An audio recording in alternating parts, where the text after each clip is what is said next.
آگے سوال ہماری مرضی ہے، سوال لکھنا چاہیں تو لکھ لیں، نہیں تو یہ سوال کے ورڈ کو ختم کر کے ہم یہاں پہ جواب بھی لکھ سکتے ہیں۔ بہرحال مختصر سا سوال ہے، لکھ لیں، اب سوال ہے جواب ہے، ٹھیک ہے۔ جب یہ مکمل ہو جائے لائن لگا دی، پھر اگلے پہ آگے ہیں، پھر اس کا سوال جواب، اور یہ پروسیس 5 دفعہ دہرایا جانا ہے۔ جب یہ مکمل ہو جائے گا تو ہم اس کے بعد یہ کمپلیٹ لائن لگا دیں۔ یہاں میں نے سوال اور جواب نہیں لکھا، یہ کام سی بات ہے، آپ اکثر لکھتے ہیں، اس لیے میں نے اس کو ڈیٹیل سے نہیں لکھا۔ نیکسٹ ہم اگلے کویشچن پہ آتے ہیں۔ اگلا کویشچن ہے ہمارا کویشچن نمبر 5، اور یہ جو کویشچن ہے یہ ہے خلاصہ، اور یہ سبق کا خلاصہ ہے۔ تو اس کے یہ جو خلاصہ ہے اس کو میں نے سب سے پہلے اوپر کویشچن نمبر 5 لکھا ہے، پھر اندر باکس کے اندر وہ ہیڈنگ دی ہے کہ جو ہم کرنے جا رہے ہیں، پھر اس کے بعد جس کا خلاصہ لکھ رہے ہیں، مثلا ہجرت نبوی صلی اللہ علیہ وسلم کا میں خلاصہ لکھ رہا ہوں، اس کی میں نے ہیڈنگ دی ہے، پھر سینٹرلائز کر کے مصنف کا نام، مؤخذ صنف مولانا شبلی نعمانی، سیرت النبی، سیرت نگاری، یہ اسی طرح سے جیسے پیچھے کیا تھا سسٹمیٹیکلی اور سمیٹریکلی، اس کو میں نے یہاں پہ کیا۔ اس کے بعد یہ خلاصہ 1.5 سے 2.5 صفحے پر مشتمل ہونا چاہیے، اور 1.5 سے 2.5 صفحے، اور اس کویشچن کے مارکس جو ہیں یہ کویشچن نمبر 5 جو ہے اس کے ہمیں جو کویشچن اس کے 5 نمبر ہیں جی۔ اس کے آگے بڑھتے ہیں، کویشچن نمبر 6 ہے جی۔ 6 کے اندر 2 چیزیں ہیں، خلاصہ ہے یا مرکزی خیال ہے۔ خلاصہ اور مرکزی خیال یہ نظم کی ہیں۔ اگر آپ خلاصہ، یہ میں نے دونوں ہیڈنگ لکھ دی ہیں، اگر آپ خلاصہ لکھنا چاہتے ہیں تو اندر صرف خلاصہ لکھ لیں، تو میں نے کیونکہ اوپر دونوں لکھی اس لیے ایک نیچے لکھی ہے۔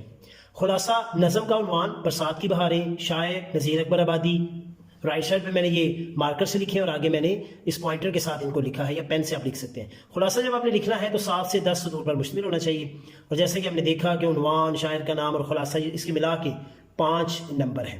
اگر آپ مرکزی خیال لکھنا چاہیں تو مرکزی خیال میں بھی کیا کریں گے ہم، وہی نظم کا عنوان، شاعر کا نام اور مرکزی خیال، ان چیزوں کا خیال رکھیں، یہ ایک لیول پر آئیں، سمیٹریکل ہو، زیادہ اچھا لگے گا۔ تو برسات کی بہاریں، نذیر اکبر آبادی، اور جب مرکزی خیال لکھنا ہے تو مرکزی خیال 4 سے 6 سطروں پر ہمارا مشتمل ہونا چاہیے، اور جب یہ مکمل ہو تو کویشچن کو یہاں پر کمپلیٹ کر دیں۔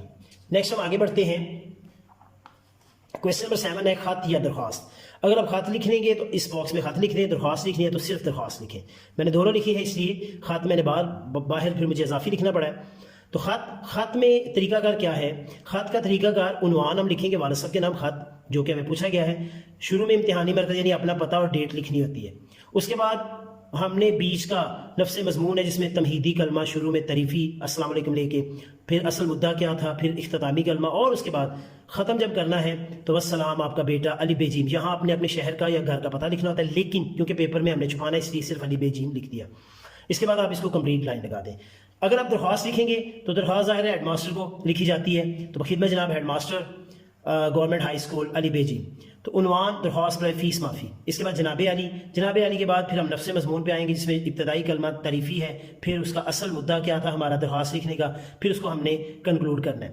اس کے بعد العارض، اور اس کے رائٹ سائڈ پر ہم نے ڈیٹ لکھنی ہے۔ ڈیٹ لکھتے اس چیز کا خیال رکھنا ہے کہ یہ اردو میں لکھنی ہے، انگلش کے لیٹر ہمارے نہیں ہونے چاہیے یا رومن نہیں ہونے چاہیے، ٹھیک ہے۔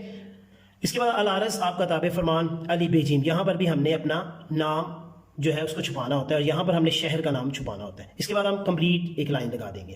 نیکسٹ ہم آگے بڑھتے ہیں، لاسٹ ہمارا کویشچن ہے جی۔ لاسٹ ہمارا کویشچن ہے، یہ ہے، اچھا یہ یاد رکھیے گا کہ اس کے 10 نمبر تھے۔ لاسٹ کویشچن ہے کویشچن نمبر 8، اور کویشچن نمبر 8 جو ہے یہ بھی یہ جو کویشچن ہے کویشچن نمبر 8 جو ہے یہ 5 نمبر کا ہے۔ مکالمہ یا کہانی نویسی، اگر ہم مکالمہ لکھنا ہے تو باکس میں مکالمہ لکھ دیں، کہانی ہے تو کہانی، اور میں نے کیونکہ دونوں کو لکھ کے چوائس رکھی ہے تو اس لیے میں نے اس کو نیچے لکھا۔ مکالمہ ہے فار ایگزامپل، سب سے پہلے ہم عنوان لکھ دیں کہ کس چیز پہ مکالمہ 2 لوگوں کے درمیان ہے، یہاں تاریخ پاکستان کی بات ہے۔ پھر ہم نے نیکسٹ لکھنا ہے تمہیدی منظر، کہ یہ اس کا منظر نامہ کیا تھا، مثلا ایک شخص جھنڈا لگا رہا تھا، کوئی اس کے پاس آیا اور آپس میں ان کی باتیں شروع ہو گئیں تاریخ پاکستان کے حوالے سے۔ پھر ہم نے وہ ساری ان کی آپس میں ڈسکشن لفظ مضمون میں لکھنی ہے۔ پھر اختتامی منظر نامہ لگانا ہے کہ اس نے جھنڈا لگا لیا اور دوسرا بندہ اس سے رخصت لے کر اپنے کام کی طرف چلا گیا۔ تو اس طرح سے ہم یہ مکالمہ لکھتے ہیں۔ لکھنے کے بعد آپ اس کو کمپلیٹ لائن لگا دیں۔ اور اگر کہانی نویسی پہ آپ نے آنا ہے تو کہانی نویسی میں کیا ہے کہ سب سے پہلے عنوان لکھیں گے، کہانی ہے مثلا سچ کی برکت، یہ ہم نے لکھا۔ اس کے بعد اس کی تمہید اور آغاز یعنی اس کا انٹروڈکشن ہم نے لکھا، پھر اس کہانی کو لے کر آگے بڑھے، اس میں جتنی ڈیولپمنٹ ہوئی اس کا ذکر کیا، پھر اس کو انجام اور اختتام کی طرف لے کے اسے مکمل کر دیا، اور اینڈ پہ اخلاقی سبق ضرور لکھنا ہے، ٹھیک ہے. اور اس کو بعد میں ہم نے یعنی جس بھی اخلاقی سبق میں لکھی گئی ہے وہ ہم نے اینڈ پہ لاسٹ میں لکھنا ہے اور اس کو ہم نے لائن لگا کر ہم نے کنکلوڈ کر دینا ہے. ٹھیک ہے جی. تو یہ تھا ہمارا آج کا پیپر. مجھے امید ہے بچوں آپ کو یہ پریزنٹیشن جو ہے آج کی ویڈیو بہت پسند آئی ہوگی.